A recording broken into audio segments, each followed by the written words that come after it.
Hey guys, welcome back to Ripe Stories. What would you do if an entitled Karen repeatedly trespassed on your land? The farmer in this story had an interesting idea. Let's dive right into the video. And the first one is titled, "Don't wanna split the cost of a membership? That's fine." So my sister-in-law and brother-in-law are notoriously cheap, stingy and manipulative, otherwise nice as could be. And by the way, that's interesting to hear that someone who has these character traits is still a nice person. Anyway, so we have a big box membership and both I and my husband, brother-in-law's brother, have a card. One of them, sister-in-law probably, asked to borrow his card to use at said store and then never returned it. Normally, who cares? I'm happy to share, but they are just so damn cheap and stingy that it started to bug me, so I asked for the card back saying that we needed it. Sure, and she gives it to me. 4 to 5 months later, my husband asks for my card and I ask where his is. Oh, I lent it to sister-in-law.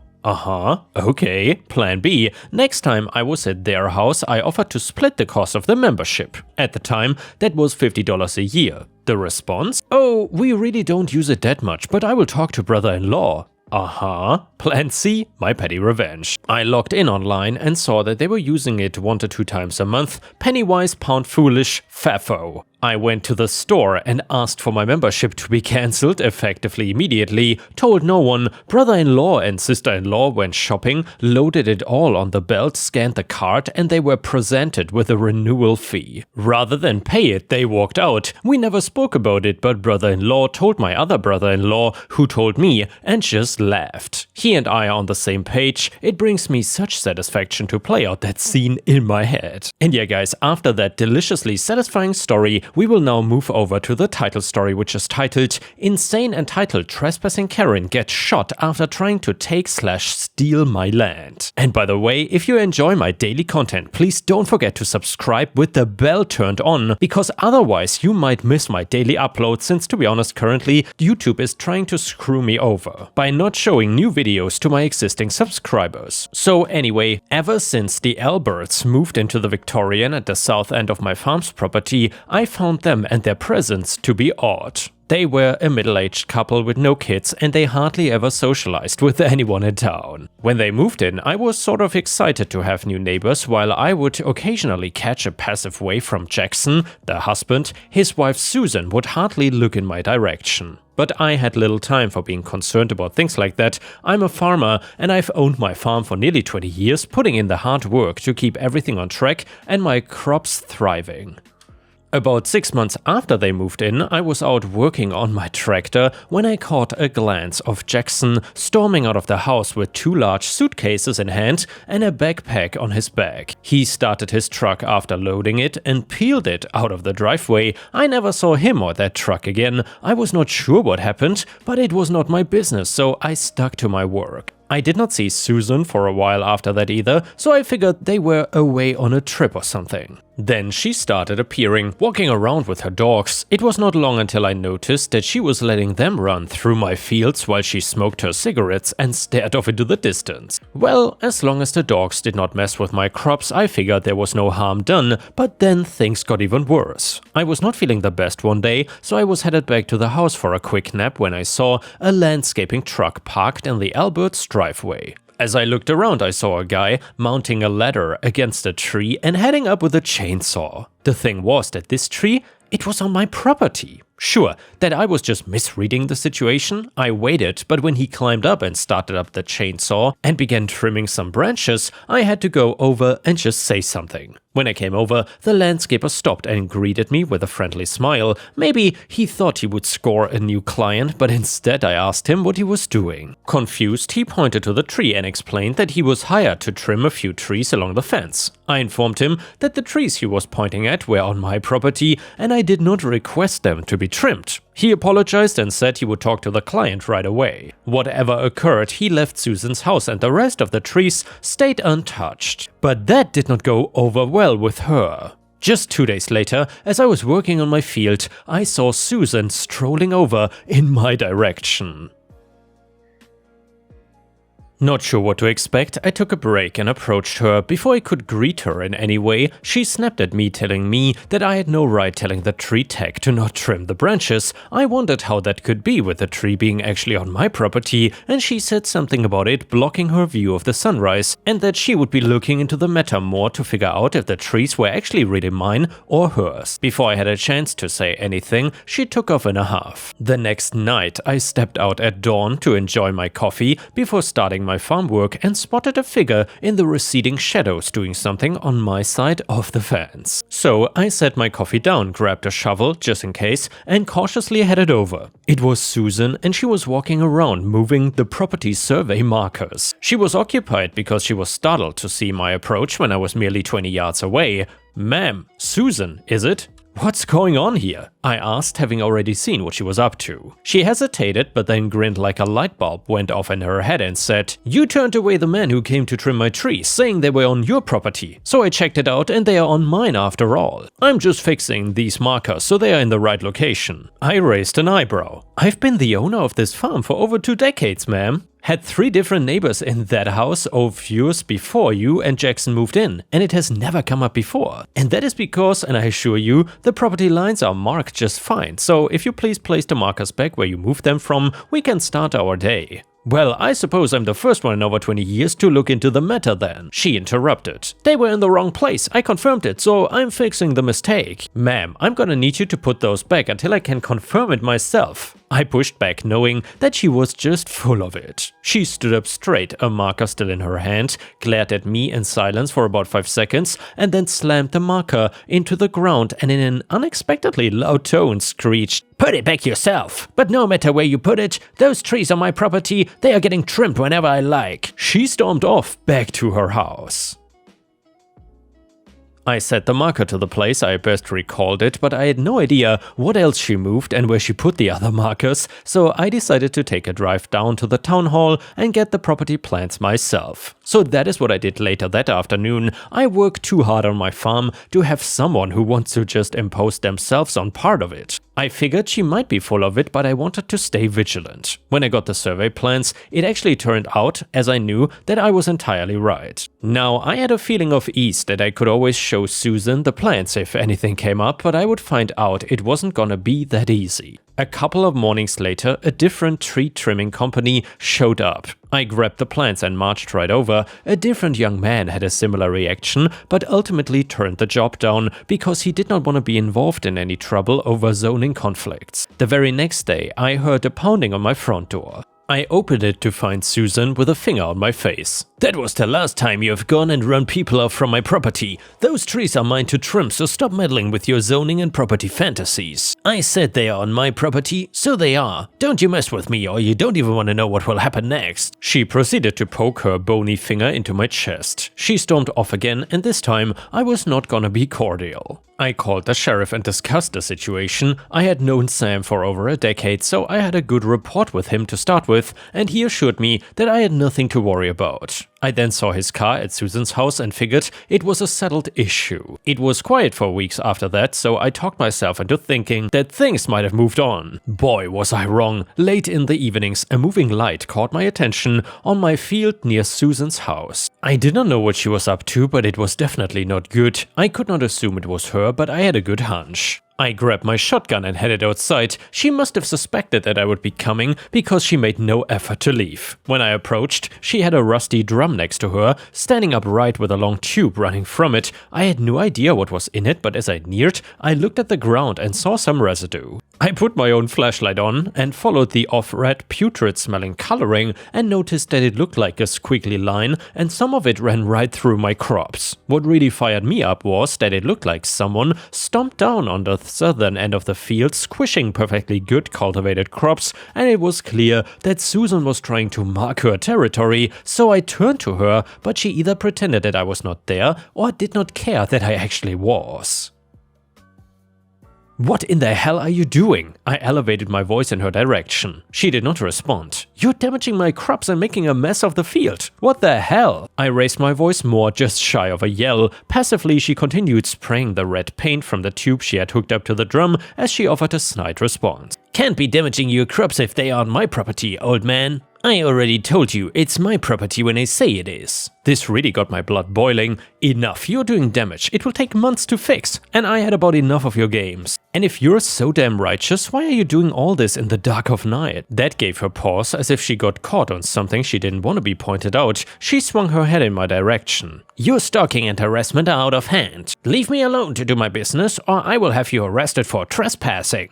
Arrested for what now? You know, I will keep that in mind when I show the cops the survey plans I have. I sniped back. At this she turned and angrily sprayed my belly and my legs with her disgusting spray. The smell was foul and I had it. I stepped towards her and she sprayed me again. Get out of here, you crazy idiot! She screamed. I turned sharply and headed for the drum, securing the shotgun over my shoulder. I gripped the tube and yanked on it, ripping it from Susan's grasp. Then I began to slowly roll the drum towards her house. Susan took a second to realize what was happening and then bolted after me. In the dark, she reached for my shoulder, screaming, but grabbed the shotgun instead. This was worrisome, so I let go of the drum, which rolled on the ground, rolling towards the fence, spilling some of the nasty spray paint on the ground, luckily far enough from the crops. Realizing she gripped the gun, Susan tried to yank it off my shoulder, but I grasped it just as it was sliding off into her grip, and there was a momentary struggle for possession. "What the hell are you doing, you psycho woman?" blurted out, but she changed her grip and pulled the shotgun out of my hands. I grasped for it in the dark immediately as she fumbled with it, and my hand landed right on the trigger. Because Susan moved it,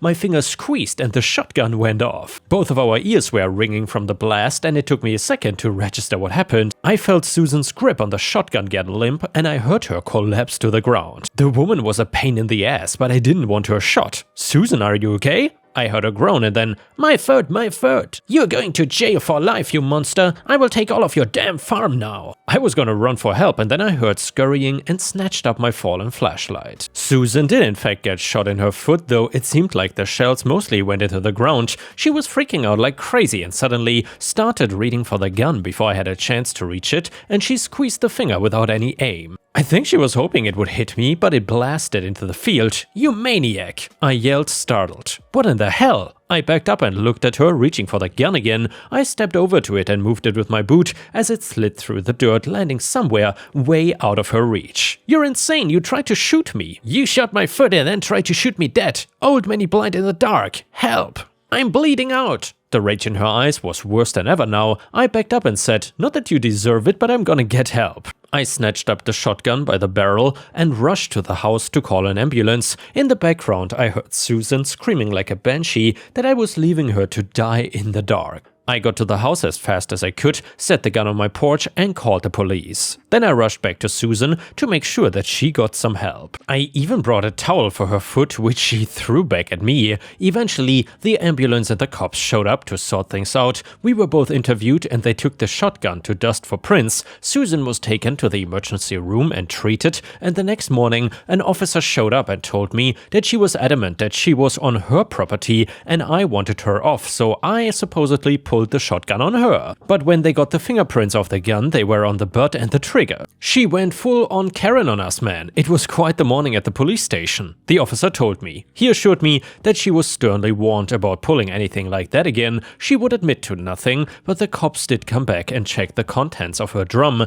and found it to contain the substance they could see sprayed all over the side of my farm as Karen was trying to mark her territory. Susan eventually came back to her house and I spotted loads of dirty looks from the woman, but she didn't bother me again. Eventually, her house had a for sale sign and weeks later, she was gone. Good riddance. The next one is titled, My Husband Wants Me Dead. My husband Nick was married to his first wife Vanessa for 5 years and they had 2 amazing kids. Luke, 15 male, and Lila, 13 female. Sadly, Vanessa died in an accident 11 years ago when the kids were very young. I started dating Nick 8 years ago and we started off very slowly for obvious reasons. Nick has always been a little more distant than anyone I'd ever been with, but he and the kids lost Vanessa so young that I understood it. After 3 years of dating, Nick asked me to marry him and I moved in. I've always had a great relationship with Luke and Lila and they were happy for me to marry their dad. I had wanted an actual wedding, nothing big, but Nick really did not want one, so we got married at the courthouse with just Luke and Lila present. We had a really fast engagement, but it worked for all of us. I've loved being Luke and Lila's stepmom and officially adopted them after I found out I was pregnant with our son Casey, 2 male. The kids have been so great with Casey and help out so much. Nick was wonderful during the pregnancy and had always been a really loving dad and husband. But Nick has been pulling away a lot the last few months. He's been even more distant than usual and working late nights and going away with friends almost every weekend. I've tried talking to him, but he's been impatient with both me and the kids. I found out I was pregnant in June and I'm now 21 weeks pregnant with a girl. The kids are excited to have a little sister, but Nick just seems so indifferent to everything and everyone. He's been missing soccer games, Lila's birthday, doctor appointments, etc. Casey is too young to notice, but Luke and Lila are so hurt by their dad's absence. These kids are so good and they lost their mom so young, and I'm infuriated that Nick is ignoring the kids like this. Last week I finally sat Nick down and told him that he needs to stop disappearing and be more present in our lives. We are going to have another child soon, and before we know it, Luke and Lila will be grown up and going to college. After an hour of arguing, he screamed at me that he wished Vanessa was still alive and that I'd switched places with her and died instead. He also threw in some awful comments that I needed to stop pretending that I'm Luke and Lila's real mom and that I'm only half the mom Vanessa was. The final straw was him saying that he never even wanted any kids with me, but did it so that I would keep busy and leave him alone. I'm so beyond hurt right now. I know I'm just his second choice, but I've always tried to honor Vanessa and tell Luke and Lila how lucky they were to have her as their mom. I love all of our kids more than anything, and I'm just so heartbroken. Nick barely pays attention to Casey now and does not even acknowledge the pregnancy. He somewhat apologized this weekend and took all 3 kids to lunch, but he won't even look me in the eye. He seems like he wants to talk, but he doesn't say anything, and I'm too upset to even be near him. I'm not sure where to go from here, honestly. I cannot even be around Nick right now, and if there weren't any kids involved, I would leave and never look back. I'm not sure if he's cheating or the thought of a 4th child is stressing him out, but I'm devastated and not sure how or why I should save this marriage, besides doing it for the kids, of course. Any advice is desperately needed right now. Update to the story. There's been a lot that has happened and there's no way to mention it all without writing a novel, so if I miss anything or someone wants to know more, I'll try to answer in the comments. I gave Nick a letter the day after I made my post. Thanks to the commenter who suggested this, I tried to explain how hurt I was by what he said, and I wasn't sure how we had gotten to this place. I also tried to explain that I knew he was still in so much pain from Vanessa's death and I would never try to replace her. Even though I tried to be understanding of his grief and likely depression, I did not sugarcoat how badly hurt I was by what he said to me. I know grief is extremely complex, but it does not excuse telling your pregnant wife that you wished she was dead. It was a hard letter to write, but I tried to put forward some kind of resolution. If he meant what he said, then we would divorce as amicably as possible for the kids. If he did not mean it and was just lashing out, then we had to get couples counseling and he needed to get back to individual therapy if he wanted to stay together with me. Nick took the letter and locked himself in the guest room to read it. He didn't come out until the next morning, but he told me he needed to go away for a while and think. So he packed a bag, told the kids he had a business trip, and left that afternoon. Honestly, I figured our marriage was done as soon as he left. Luke and Lila knew that something was up, but I just kept telling them their dad had a big project for work and would be back soon. They were both upset. Neither of them really believed the story about Nick's trip, so I set up some emergency sessions with their therapist so both of them would have someone to talk with. Nick was gone for over a week. There were a few short phone calls to ask how I was and talk to the kids, but it was a lot of radio silence during that time. He came home one afternoon when Luke and Lila were still at school and said that he needed to talk. I figured he was gonna ask for a divorce. He told me that he felt very guilty for being happy with his life now and like he was dishonoring Vanessa by living this new life with me. The guilt and sadness made him want to pull away, and he hoped that I would let him, which I did. I was scared and didn't say anything until it was too bad not to, and then the fight happened. I blame myself for not communicating this correctly. He said he didn't mean the things he said and felt ashamed after he said them, but he just wanted me to leave him so that neither of us would be hurt anymore. I guess I was expecting to hear that, but it didn't make me feel better. After reading my letter, I guess it really drove home how much he had hurt the kids and I, so he left to see if he could fix himself and get back on track. He admitted he had been really depressed and needed and wanted help. I told him I meant what I said in the letter and that if he wanted to work through it, I would work with him. He was more emotional than I've ever seen him, so I believed he was really sorry for what he said. So we've been in marriage counseling and he's back in individual therapy as well. He still has a lot of guilt about Vanessa and I'm still hurting from everything he said and did, but I feel like we're slowly making progress with rebuilding the relationship. A lot of people brought up the fact that my life with Nick so closely mirrors what he had with Vanessa, and that's something we've been dealing with a lot in therapy. Obviously, it was not intentional, but it subconsciously put both of us on edge. Him waiting for something bad to happen, and me thinking that I'd never measure up. We've also been to family sessions with Luke and Lila's therapist, and it's been very helpful. Both of them told me talking to their therapist helps a lot, so I've made sure they have a weekly appointment. As terrible as the situation was for Nick and I feel like Luke and Lila have been amazing, mature, and wonderful throughout the whole thing. I'm so proud of them. Nick is really trying to make up for the things he missed while he was checked out, and he's been great with the kids. I've been having a lot of complications with my pregnancy, to be honest, but Nick has stepped up to help with everything. He's been to every doctor's appointment and has been very supportive of the pregnancy since he came back. I know he has an extreme amount of guilt from saying he never wanted Casey or the new baby, and he's been really trying to make up for that.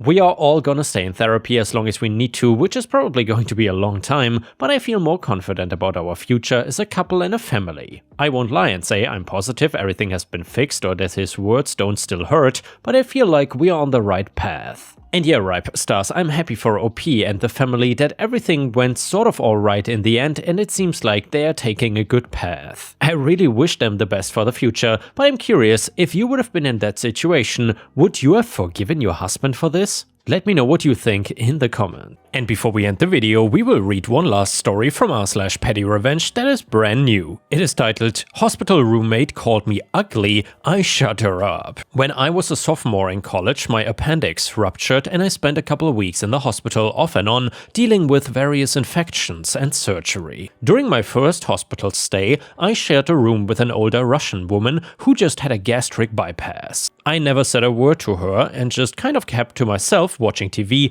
and chatting with my mom when she came to visit. I felt kind of bad that I had to walk my IV pole past her to use the bathroom because I didn't want to disturb her, so I tried to be as quiet as possible and limit the number of trips that I actually made. Well, this lady had the habit of talking really loudly on the phone to her daughter, and since she had heard me speaking English with my mom, I guess she assumed that I could not understand her. I'd started learning Russian as a freshman, so I didn't understand everything she was saying, but I could gather bits and pieces. One night she's on the phone with her daughter and she says something to the tune of, "I don't have the room to myself anymore. I'm sharing it with this girl and she's really ugly." Obviously, I didn't look great because I had a ruptured appendix and was just trying to stay alive at that point, and I did not really care what she thought of me. It just irked me that she thought it was okay to trash talk about me to her daughter in front of me just because she thought I couldn't understand her. Plus, I was bored and wanted the satisfaction of making her eat her words. So the next time I was wheeling my IV pole past her to use the bathroom,